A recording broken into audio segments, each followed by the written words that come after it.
حضرت عمر فاروق کا دور ہمایوں ہے، مسجد نبوی میں عورتیں بھی نماز پڑھتی ہیں، مرد بھی نماز پڑھتے ہیں۔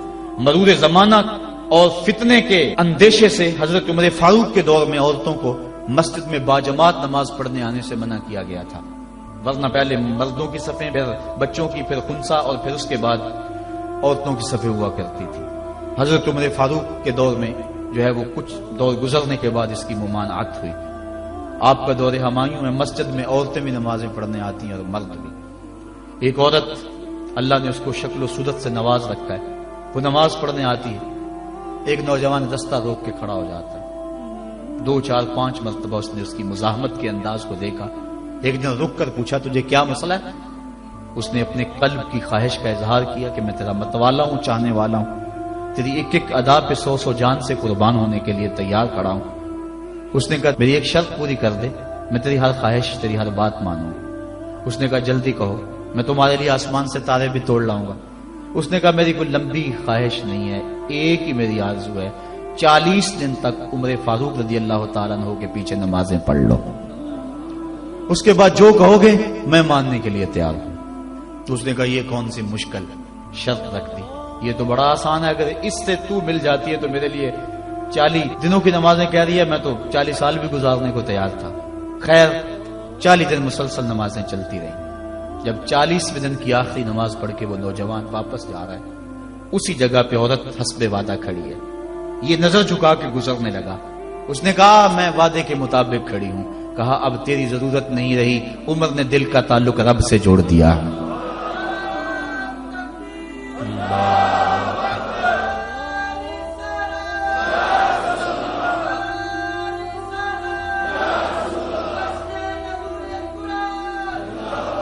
اگر ہم 40 سال ہمارے پیچھے لوگ نمازیں پڑھتے رہیں اور ان میں تبدیلی نہ آئے تو پھر ہمیں سوچنا چاہیے نا، مجھے سوچنا چاہیے کہ 40 سال ہو گئے ایک بندہ میرے پیچھے نماز پڑھا، اس میں تبدیلی نہیں آ رہی، 40 دن نماز پڑھی، قرآن دل سے نکلا اور زبان کے ذریعے سے دل میں پیوست ہو گیا، دل کی دنیا بدل گئی۔ کاش کہ وہ لوگ دوبارہ منصہ شہود پہ آ جائیں اور وہ لوگ دوبارہ مصلوں کی زینت بن جائیں، جن کے لبوں سے قرآن جب نکلتا ہے تو فرشتے بھی آفرین آفرین کرتے ہیں، اور قرآن دلوں پہ اثر کرتا ہے اور دلوں کے زنگ اترتے ہیں اور روحوں کو قرار ملتا ہے۔ آج امت کے لیے ابتلا اور آزمائش کے مرحلے طویل سے طویل تر ہوتے چلے جا رہے ہیں، اس کا ایک سبب یہ ہے کہ جو امت کے رہنما ہیں وہ درد کی دولت سے خالی ہیں۔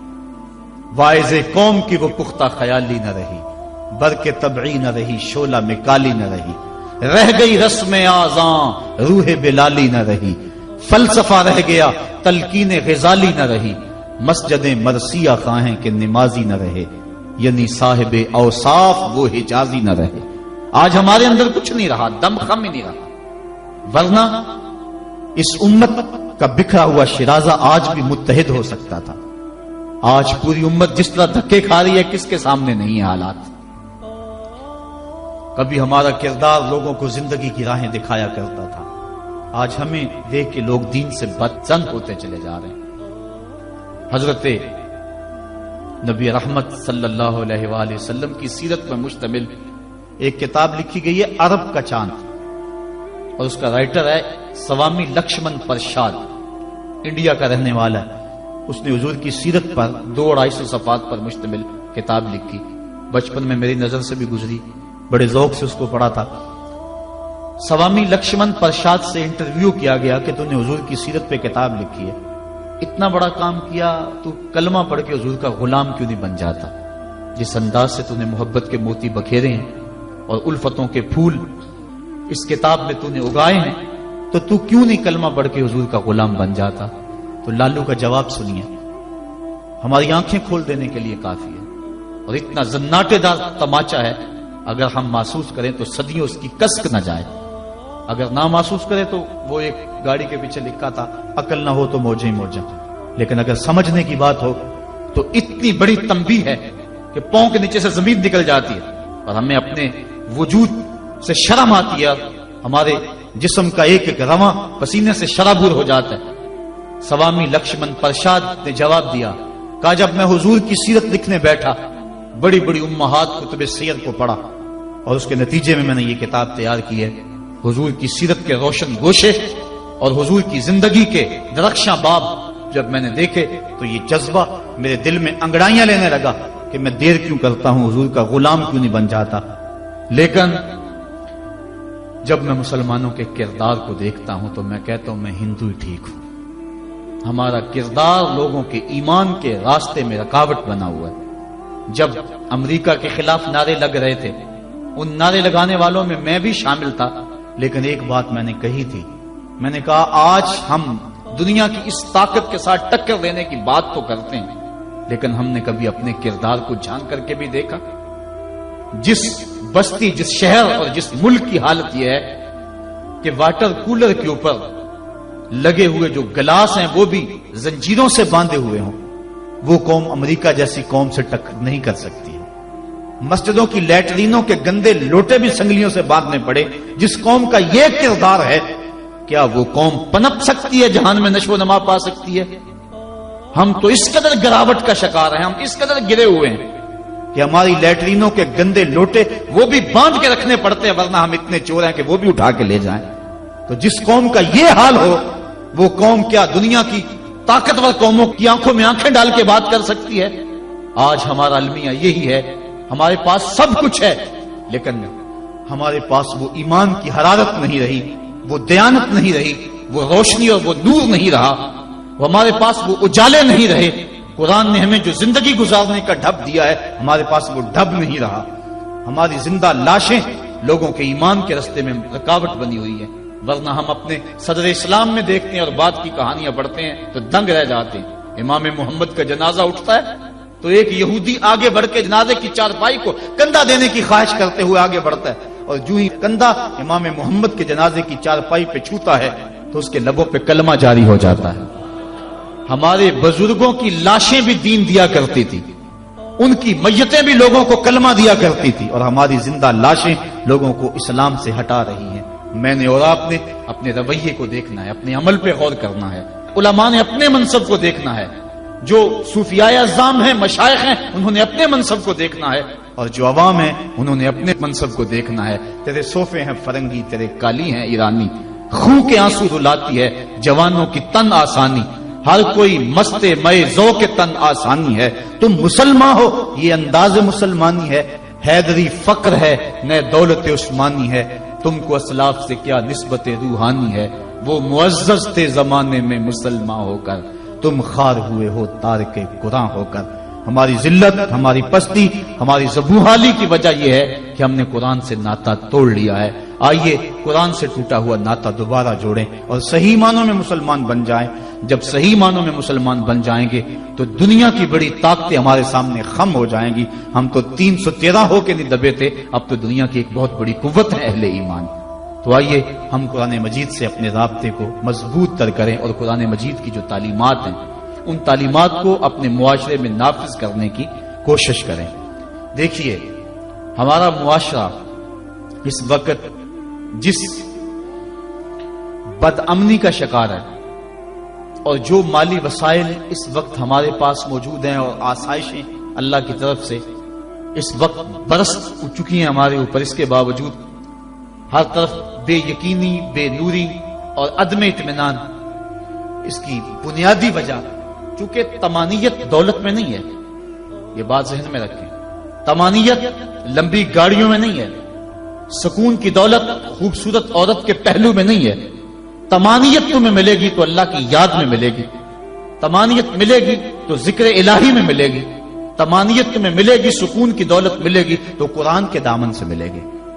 آج اتنا کچھ ہونے کے باوجود بھی رسوائیاں ہمارا مقدر ہیں، ذلت ہمارا مقدر ہے، اور آج ہمارا وجود امت مسلمہ کے لیے ایک داغ کی حیثیت رکھتا ہے۔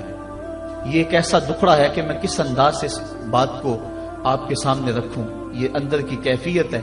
اللہ تعالیٰ اس امت کو کھویا ہوا وقار عطا کر دے اور ہم اس جگہ پہ آ جائیں جس جگہ سے ہٹ کے ہم چلے گئے ہیں۔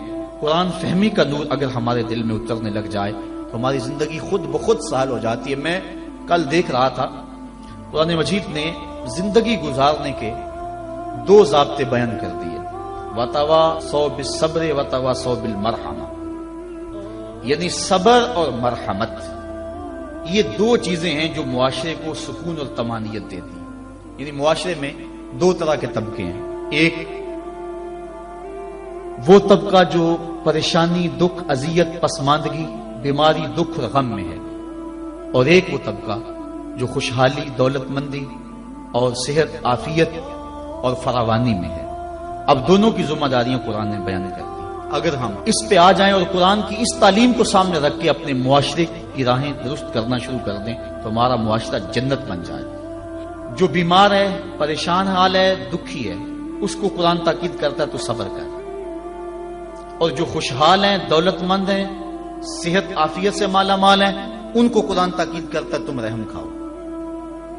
اور اگر مصیبت زدہ صبر کی کوشش شروع کر دے، اور جس کے پاس دولتوں کی، عافیتوں کی، صحت کی فراوانی ہے، وہ دوسروں کے دکھ بانٹنا شروع کر دے، تو آپ بتائیں کہ معاشرے کے اندر کتنا حسن پیدا ہو جائے. لیکن ہم نے کبھی اس نظر سے دیکھا ہی نہیں. عید الفطر کے موقع پہ پچھلے سال اس پر مفصل گفتگو کی تھی. جو احباب وہاں موجود تھے انہیں یاد ہوگا کہ ہماری عید کیا ہوتی ہے. ایک طرف تو خوشیوں کے گہوارے ہیں اور دوسری طرف غم کے اندھیرے ہوتے ہیں اور ہم عید منا رہے ہوتے ہیں.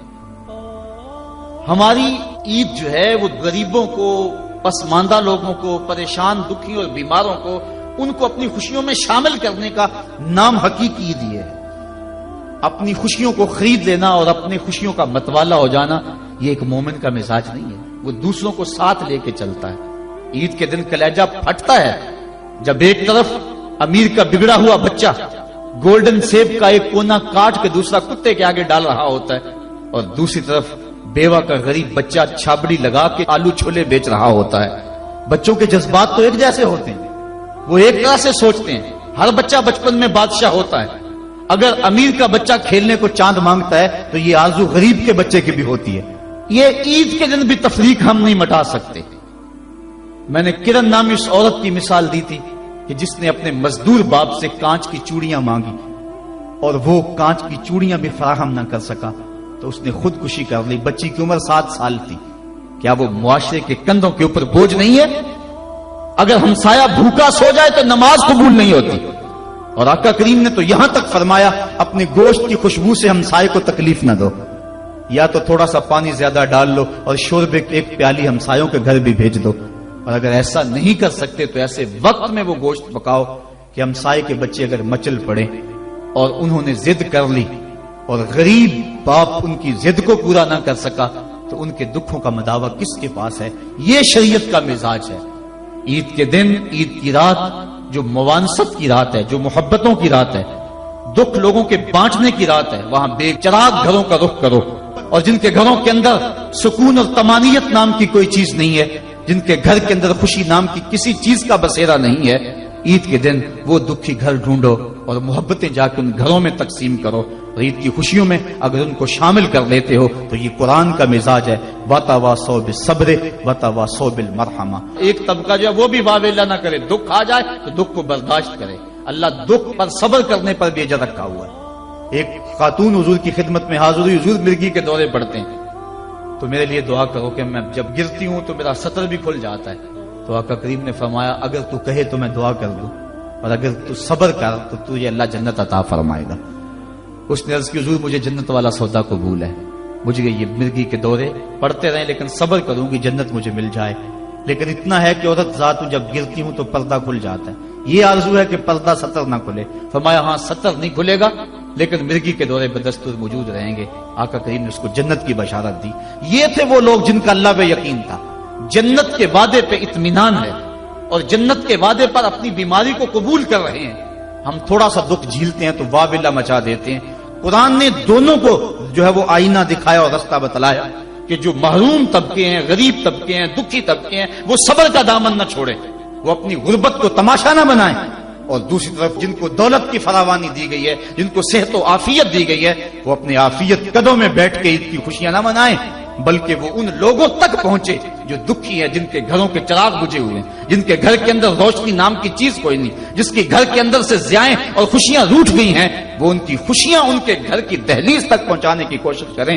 عرش کا رب بڑا مہربان ہوگا، ان کے اوپر اپنی چھم چھم رحمتوں کا نزول فرمائے گا. آئیے ہم عید کے روز اس عزم کا اعادہ کر کے دکھی اور مصیبت زدہ اپنے غریب رشتہ داروں کو اور اپنے معاشرے میں، اپنی گلی اور اپنے محلے میں جو دکھی لوگ ہیں ان کی اعانت کے لیے میدان میں نکلیں. یقیناً یہ بہت بڑی نیکی ہے. میں حضرت سید عائشہ صدیقہ رضی اللہ تعالی عنہا کے حوالے سے وہ روایت عرض کیا کرتا ہوں. ایک دن محبوب خدا کا دریا رحمت جوش میں آ گیا. فرمایا عائشہ جو مانگنا ہے مانگ لو. عرض کی حضور اگر اجازت ہو تو میں اپنے باپ سے مشورہ کر لوں. کہا جاؤ کر لو. سیدنا صدیق اکبر کی خدمت میں حاضر ہوئی اور کہا حضور کا دریا رحمت جوش میں، اور آقا فرمایا عائشہ جو مانگنا ہے مانگ لو، مجھے بتایا جائے میں حضور سے کیا مانگوں، آپ انتخاب فرمائیں. حضرت ابو بکر صدیق رضی اللہ تعالیٰ عنہ نے فرمایا کہ حضور سے کہنا کہ معراج کی رات قربت خاص میں اللہ نے آپ سے جو خاص باتیں کی تھی ان میں سے ایک بات بتا دیں. یہ میری ڈیمانڈ ہے، یہی میری چاہت ہے، آج یہ میں آپ سے طلب کرنا چاہتی ہوں. حضرت ام المومنین حاضر ہوئی. اللہ اکبر. حضور نے پوچھا عائشہ مانگو جو مانگنا ہے. عرض کی حضور معراج کی رات جب قربت خاص میں آپ پہنچے تھے اور آپ کے مالک نے آپ سے راز و نیاز کی کچھ باتیں کی تھی، میری آرزو ہے ان راز کی باتوں میں سے ایک بات مجھ کو بتا دیں. حضور مسکرانے لگے اس بات پہ کہ ابو بکر صدیق کا انتخاب کیسا ہے، اور پھر اگر وہ راز کی بات بتا دوں پھر راز تو نہ رہا. لیکن چونکہ وعدہ کیا ہوا تھا، فرمایا عائشہ سنو، جب میں قرب خاص میں پہنچا تو میرے مالک نے مجھ سے جو خاص باتیں فرمائیں ان میں سے ایک بات یہ تھی، اے میرے محبوب اگر تیری امت میں سے کوئی شخص کسی ٹوٹے ہوئے دل کو جوڑ دے گا تو میرے اوپر لازم ہے کہ بغیر حساب کے جنت عطا فرما دو. تو حضرت عائشہ صدیقہ رضی اللہ تعالیٰ عنہ بہت خوش ہوئی. حضرت صدیق اکبر نے بتایا ہوا تھا کہ جو حضور کہیں وہ مجھے ضرور بتانا. حاضر ہوئی اور آ کے کہا. آپ رونے لگے. کہا بات رونے والی تو نہیں ہے، بات تو خوش ہونے والی ہے. بسا اوقات کسی کا دل ہم جوڑ دیتے ہیں، کوئی کسی کو قرضہ دے دیا، دکھی کے کام آگے کسی بھوکے کو کھانا کھلا دیا، یہ تو کام بن گیا، جنت کے راستے آسان ہوئے. کہا میں اس کو دوسرے پہلو سے دیکھ رہا ہوں، تصویر کا دوسرا رخ دیکھ رہا ہوں، میں اس کو ذرا معکوس دیکھ رہا ہوں. اگر کوئی کسی کا ٹوٹا ہوا دل جوڑ دے تو بغیر حساب کے اللہ کے اوپر واجب ہے کہ وہ جنت میں بھیجے گا. تو اگر کوئی کسی کا دل توڑ بیٹھے تو ہم دیکھیں کہ ہم اپنے عمل سے، اپنے رویے سے کسی کا دل تو نہیں توڑتے. ہم عید کی نمائش اس انداز سے تو نہیں کرتے کہ غریب کو اس کا دکھ زیادہ لگنے لگ جاتا ہے. وہ کسی مفکر نے کہا تھا نا کہ آپ اپنی آسائش نہ چھوڑیں، نماز چھوڑ دیں تو غریبوں کے دکھ ختم ہو جائیں. لیکن ہم نے کبھی اس نقطہ نظر سے نہیں سوچا. آئیے ہم معاشرے کی اس اونچ نیچ کو ختم کرنے کے لیے عملی طور پہ کوشش کریں. یہ ایک اہم پیغام تھا، میں آپ تک پہنچانا چاہتا تھا.